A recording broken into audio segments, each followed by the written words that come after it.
The votes are still being counted, but it appears neither Republican hopes for sweeping victories nor Democrats' fears of crushing defeats were realized. In Pennsylvania, we bet on the people of Pennsylvania, and you didn't let us down. Democrat John Fetterman winning Pennsylvania's open Senate seat, the lieutenant governor defeating Republican Mehmet Oz, who was endorsed by former President Trump. ABC News learning Oz called Fetterman this morning to concede. While Trump's endorsement didn't help Oz, another candidate he backed, Republican J.D. Vance, won his Senate race in Ohio. We'll never forget where I came from, and I will never forget the great people of Ohio. Thank you for this honor to serve you. His Democratic opponent, Representative Tim Ryan, calling out so-called election deniers in his concession speech. The way this country operates is that when you lose an election, you concede. Several other key Senate races, including Arizona, Nevada, Wisconsin, and Georgia, are still too close to call. Keep the faith and keep looking up. Just hang in there a little bit longer.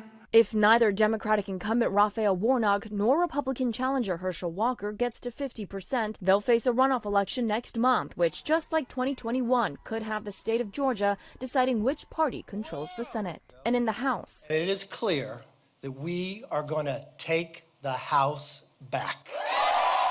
Republicans were predicting a red wave, but they may end up with the same slim majority Democrats have had for the last 2 years. The Democrats were able to hold a bunch of their seats. They lost a few on the margins here, but they also picked up some Republican seats.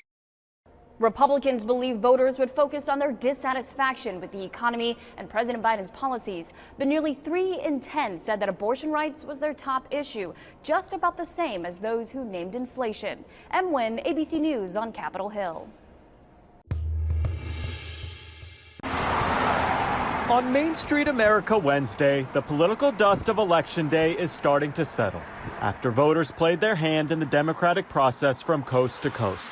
But now what? The Democrats need a huge political outreach program to Latino voters and other voters that feel neglected. This is a closely divided nation. We've not seen any evidence that suggests we're moving away from that, and that's going to continue to be a challenge. People thought there was a big red tide, and it was a pretty small tide. To understand what exactly you, the voters, said, I gathered a handful of political experts today from across the country.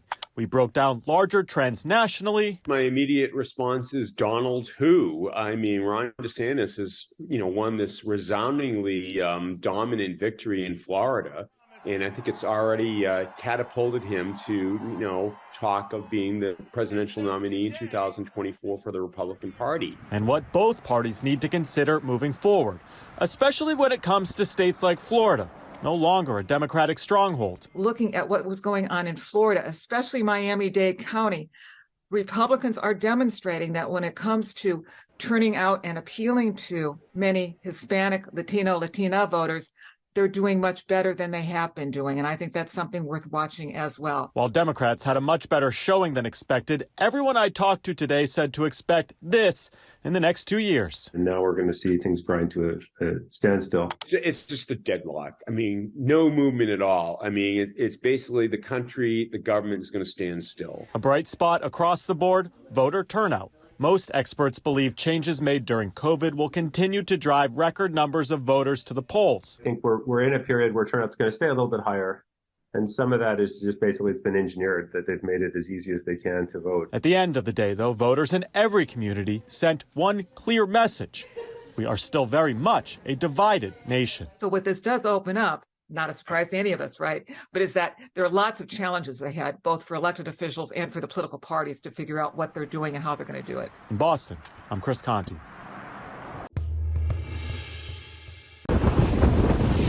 As a rare November storm sets its sights on the Sunshine State, millions are bracing for Nicole's impact. We're at the end of the storm season, right? Nobody expected this. High winds and strong surf have already arrived up and down the state's Atlantic coast, and the waves are carving away at the delicate shoreline. This beach in Flagler County, north of Daytona, is more than 100 miles from the expected landfall. Emergency managers have ordered evacuations, and some schools have closed. Flights at Orlando's airport grounded. People in the impacted areas should continue to pay close attention as the storm progresses. I think we know these things can be dynamic. Many are sandbagging ahead of Nicole's arrival. You have to be worried. You live here. Because one of the biggest concerns is flooding, expected in low-lying areas that are already saturated. And at the coast, Nicole's storm surge could climb to 5 feet. So we have a couple of businesses on Las Olas. It's always flood there. Always. The water will come inside the business. I got 1, 2, 3, 4 doors in the house. So just to be safe and not so water doesn't go in. Right. Nicole made landfall in the Bahamas earlier today. You can see waves crashing into cars in Nassau and a person wading through water in front of a home. This storm system just weeks after Hurricane Ian devastated much of the state. It's just exhausting. It's too close together. Many still rebuilding.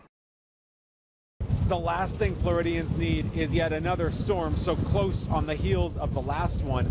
And to give you a sense for how powerful it is, how wide this wind field extends, I'm talking to you now with the storm still hours away from making landfall. That won't happen until later tonight, well after nightfall. Josh Einiger, ABC News, Jensen Beach, Florida.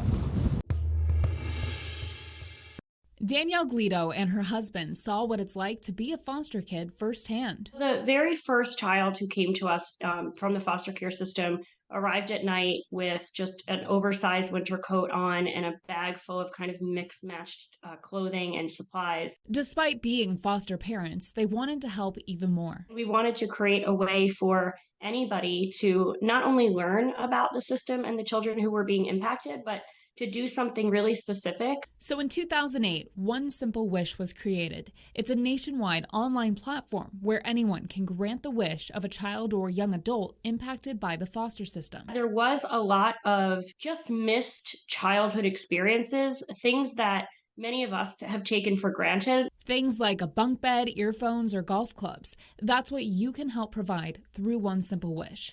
On their website, you can grant any wish you'd like. And you can search by state if you want to make a more local impact. What we say is, what will bring you joy?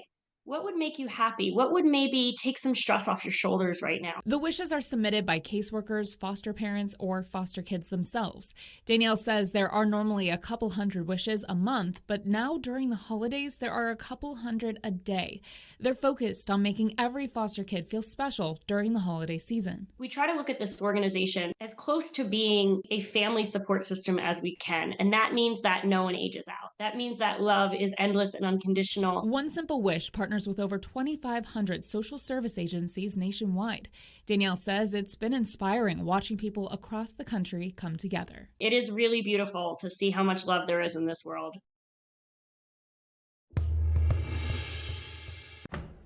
Keenan Krigler is a frustrated first-time homebuyer. 3 bedrooms, 2.5 baths. Facing record home prices and mortgage rates that have doubled. I did have to start, lower my budget with the higher interest rate. I don't want to be stuck paying a crazy mortgage payment. The average rate for a 30-year fixed mortgage surpassed 7% in recent weeks, adding nearly $800 to the monthly payment on a $400,000 home, according to Barron's. Right here is the living room. Keenan's realtors, Steve and Denise Taylor, say many buyers have dropped out, but say that's good news for buyers like Keenan. A year ago, a house like this, it would be on the market for hours and it would sell. Less competition now.